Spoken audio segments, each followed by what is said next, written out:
영적 회복. 에베소서 5장 14절. 주님의 손을 잡으십시오. 모든 시발점마다 성령의 영감이 있는 것이 아닙니다. 여기서 시발점이란 우리가 행하는 일, 우리의 사명의 동기를 말하는 듯합니다. 생각해보면 우리의 신앙적인 행동에도 인간적인 면이 있는 것을 부인하지 못합니다. 베드로는 예수님의 매력에 빠져 인간적 동기로 주님을 따르다 배신하기도 했지만 성령을 받은 후에는 끝까지 쓰임받는 사람이 되었습니다. 챔버스는 본문 속 일어나라는 단어에 주목합니다. 이전에는 죽은 자들 가운데 있었으나 성령께서 함께 하시면 우리의 시발점이 영적으로 변할 것입니다. 우리가 시작했던 꿈과 소망들은 깨어졌습니다. 그런데 이런 죽은 자들 가운데 있는 것 같은 우리의 절망이 새로운 시발점이 됩니다. 일어나라. 죽은 자들 가운데서 주님이 명령하십니다. 이 명령을 따라 우리에게 생명이 찾아옵니다. 즉, 죽은 자들 가운데서 일어나라고 주께서 말씀하실 때 우리가 일어나면 하나님의 영감이 임합니다. 주님께서 명령하실 때 그 명령에 순종해야 합니다. 챔버스는 주님께서 손마른 자를 고치셨던 기적의 사건을 인용합니다. 주님께서 손을 내밀라라고 말씀하셨을 때 그 환자는 순종해 손을 내밀었고 주님이 그의 손을 온전케 하셨습니다. 그때 그 환자가 손을 내밀었다는 사실을 주목하십시오. 마찬가지로 주님께서는 우리를 찾아와 영적 동기를 부여해 주십니다.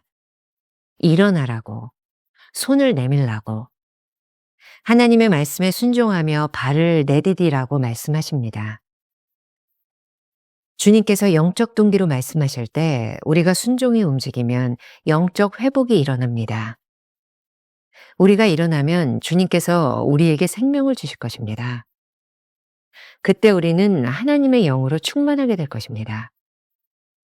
영적 암흑기에서 챔버스를 회복시키신 하나님께서 왜 우리를 회복시키지 않겠습니까?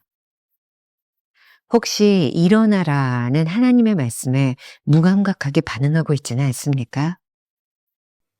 매일 만나 365. 오늘은 2월 16일 영적 회복이라고 하는 제목을 가지고 말씀을 나누어 보겠습니다. 오늘도 주님의 손을 잡으십시오 라고 하는 한 주제를 가지고 나누어 보겠습니다. 오늘 묵상은 1월 5일에 나누었던 베드로의 부르심과 아주 밀접한 연관성이 있어 보입니다. 혹시 기억이 나지 않는 분들은 오늘 1월 5일로 다시 한번 돌아가서 듣고 이 말씀을 들어도 좋을 것 같습니다. 첫 번째 부르심에서 베드로는 육적 동기로 매력적인 주님을 따르겠다고 했지만 실패했던 것을 이야기합니다. 두 번째 부르심은 부활하신 예수님께서 성령을 받으라 라고 말씀하신 후에 찾아온 것이었습니다. 이러한 영적 부르심 가운데서 베드로는 끝까지 부르심에 합당한 삶을 살 수 있었습니다. 오늘 묵상에서 챔버스는 모든 시발점마다 성령의 영감이 있는 것이 아닙니다 라고 말합니다. 굉장히 번역하기 힘든 이니셔티브라고 하는 말, 그러니까 시발점으로 번역을 했는데 굉장히 중요한 단어입니다. 혹시 영어로 같이 보는 분들은 좀 주목해서 보아도 될 것 같습니다. 여기서 시발점이란 우리들이 행하는 일들, 우리들의 사명과 같은 일의 동기를 말하는 것 같습니다. 가만히 생각해 보면 우리들이 하는 신앙적인 행동에는 인간적인 면들이 있는 것을 부인하지 못합니다. 그렇지만 실망할 필요는 없습니다. 베드로도 예수님의 매력에 빠져 인간적 동기로 주님을 따르다 배신까지 했지만 성령을 받은 후에는 끝까지 쓰임받는 사람이 되었으니 말입니다. 챔버스는 오늘 에베소서 5장 14절 말씀 중 일어나라 이 부분에 주목하고 있습니다. 이전에는 우리가 죽은 자들 가운데 있었으나 성령께서 함께 하시면 우리의 시발점이 영적으로 변할 것입니다. 죽은 자들 가운데서라는 부분도 생각해 보겠습니다. 우리가 시작했던 꿈과 소망들이 깨어졌습니다. 우리들 스스로 그런 꿈을 이룰 수 없다는 것도 잘 알고 있습니다. 그런데 이런 우리의 절망, 죽은 자 가운데 있었던 이 절망이 새로운 시발점이 됩니다. 죽은 자들 가운데서 우리 주님이 명령하십니다. 일어나라. 중요한 것은 이 명령을 따라 우리에게 생명이 찾아온다는 것입니다. 불가능한 것이 가능하게 되는 능력이 임하게 됩니다. 그러나 무작정 이런 생명이 우리들에게 찾아오는 것은 아닙니다. 챔버스의 글입니다. 즉 죽은 자들 가운데서 일어나라고 주께서 말씀하실 때 우리가 일어나면 하나님의 영감이 임합니다. 이 부분이 오늘 묵상의 핵심입니다. 주님께서 명령하실 때 그 명령에 순종하라는 것입니다. 계속해서 우리가 나누었던 말들이 있죠. 열린 귀, 구별하는 지혜, 그리고 순종. 이 말들은 챔버스의 묵상 가운데 계속되는 중요한 맥을 이루고 있습니다. 챔버스는 마가복음 3장 5절에서 주님께서 손 마른 자를 고치셨던 기적의 사건을 오늘 묵상에서 인용하고 있습니다. 주님께서 손을 내밀라 라고 말씀하셨을 때 그 환자는 순종에 손을 내밀었습니다. 그때 주님이 그의 손을 온전케 하셨습니다. 우리가 주목해야 되는 것은 그가 손을 내밀었다는 것입니다. 잘 아는 이야기를 하나 소개해 보겠습니다. 막 기억들이 나실 거예요. 홍수로 인해 집에 갇힌 한 남자가 있었습니다. 그는 믿음이 있는 사람이었는데요. 물이 차오르기 시작한 집 대문 앞에 이 남자를 구하기 위해 보트가 다가왔습니다. 이 남자는 이렇게 얘기합니다. 나는 하나님이 도와줄 것입니다. 그리고 구조를 거부합니다. 다음 날이 되자 물은 발코니 위까지 차올랐고 또 다른 보트가 구조하기 위해 다가왔습니다. 나는 하나님이 구해주실 것입니다. 이 남자는 다시 그 구조를 거절했습니다. 다음 날 물이 차올라서 이제는 굴뚝 위에 올라앉은 이 남자에게 헬리콥터 구조대가 왔습니다. 그때 이 남자는 나는 하나님이 구해주실 겁니다. 라고 또 거절합니다. 결국 물이 차올라 빠져 죽게 된 남자는 신통치 않은 표정으로 천국에 도착하게 되었습니다. 그가 하나님께 불평합니다. 하나님, 저는 하나님이 저를 구해주실 줄 알았는데요. 그 말을 들은 하나님이 이렇게 대답하십니다. 솔직히 자네가 여기까지 온 것에 내가 놀랬네. 자네를 구하려고 2번이나 보트를 보내고 헬리콥터까지 보냈는데 말이야. 재밌으세요? 근데 이게 우리의 이야기일지도 모른다는 생각이 듭니다. 주님께서는 우리를 찾아와 영적 동기를 부여해 주십니다. 일어나라고 말씀하시고 손을 내밀라고 말씀하시고 하나님의 말씀에 순종하여 발을 내디드라고 말씀하십니다.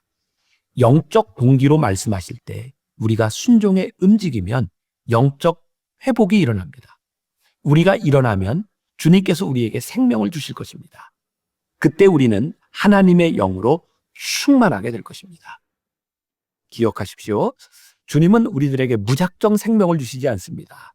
우리들이 말씀에 순종하여 일어날 때 승리하도록 이끌어 주실 것입니다. 요약한다면 이렇게 되겠죠. 첫 번째, 우리가 무슨 일을 하든지 첫 발을 내딛는 순간에 반드시 하나님께서 역사하시는 능력을 경험하지 않을 수도 있다는 것이에요. 능력을 베푸시는 이도 하나님이시요. 그 시기를 결정하시는 분도 하나님이시니 말입니다. 그러나 실망하지 마십시오. 두 번째, 우리가 스스로 할 수 없음을 인정하고 첫 발을 떼야 할 필요가 있다는 것입니다. 그러니 주님께서 우리들에게 손을 내미실 때 움직이라는 것이죠. 챔버스가 영적 암흑기를 지나고 있을 때 들었던 말씀이 있습니다. 누가복음 11장 13절. 너희가 악할지라도 좋은 것을 자식에게 줄 줄 알거든 하물며 너희 하늘 아버지께서 구하는 자에게 성령을 주시지 않겠느냐 하시니라. 챔버스는 영적 암흑기에서 이 약속의 말씀을 의지해 하나님께 성령의 능력을 구했고 구한 대로 성령에 사로잡힌 사람이 되었습니다. 영적 암흑기에서 챔버스를 회복시키신 하나님께서 왜 우리를 회복시키시지 않겠습니까? 혹시 우리는 일어나라는 하나님의 말씀에 무감각하게 반응하지 않는 것은 아닐까요? 우리가 기억해야 될 한 줄 노트입니다. 회복이 필요하신가요? 말씀을 의지해 손을 내밀면 주님께서 그 손을 반드시 잡아주실 것입니다. 오늘 하루 이런 질문으로 살아가 봅시다. 우리는 무작정 구하는 자입니까? 아니면 주님이 내미시는 손을 붙잡고 일어서는 사람입니까? 혹시 우리 가까이 내미시는 손이 있지 않습니까? 짧은 기도로 마무리합니다. 제가 아버지를 찾은 줄 생각했습니다. 알고 보니 아버지께서 저를 찾으셨더군요. 제가 아버지를 사랑하는 줄 알았습니다. 알고 보니 아버지께서 저를 사랑하셨더군요. 제가 아버지께 가야 한다고 생각했습니다. 그런데 아버지께서 제게 오셨더군요. 저는 아버지는 아버지라고 생각했습니다. 알고 보니 아버지 안에 제가 있고 제 안에 아버지께서 계시더군요. 감사합니다, 아버지. 아멘. 회복이 필요하신가요? 말씀을 의지해 손을 내밀면 주님께서 그 손을 반드시 잡아주실 것입니다.